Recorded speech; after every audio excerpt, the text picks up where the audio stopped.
ছাত্র জনতার উপর হামলা ও হত্যা মামলায় রাজশাহী মহানগর আওয়ামী লীগের সাধারণ সম্পাদক ডাবলু সরকারকে গ্রেফতার করেছে র্যাব। র্যাব ৫-এর অধিনায়ক লেফটেন্যান্ট কর্নেল ফিরোজ কবির জানিয়েছেন, গত রাতে তাদের একটি দল অভিযান চালিয়ে নওগাঁ থেকে ডাবলু সরকারকে গ্রেফতার করে। তিনি জানিয়েছেন, তার নামে ৫ অগাস্ট ছাত্র জনতার গণ অভ্যুত্থানে শিক্ষার্থী আবু রায়হান ও সাকিব আঞ্জুম হত্যা সহ বেশ কয়েকটি মামলা রয়েছে। আজ তাকে কারাগারে পাঠানো হবে।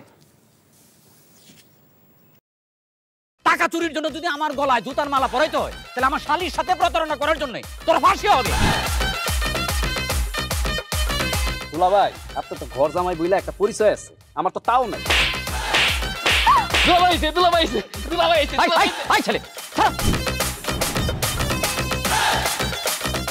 রাজনৈতিক ফ্যামিলির মেয়ে হয়ে ওই কাজ করবে।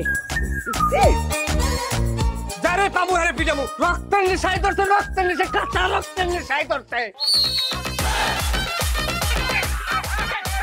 তোমার এই পলিটিক্স আমার বাম পকেটে থাকে। পাঁচদের বউরে ঝামেলা পাকাই। এই বেটাই, আমি তখন বিয়ে করিনি। দুইটার আমি গুলি করে মারু। মাসুদরা কোনোদিন ভালো হয় না। আপনার পোশাক দেখে কিন্তু আপনার তালুকদার বংশের লোক মনে হয় না আব্বা, আপনার মনে হয় যে আপনি ফকির বংশের লোক।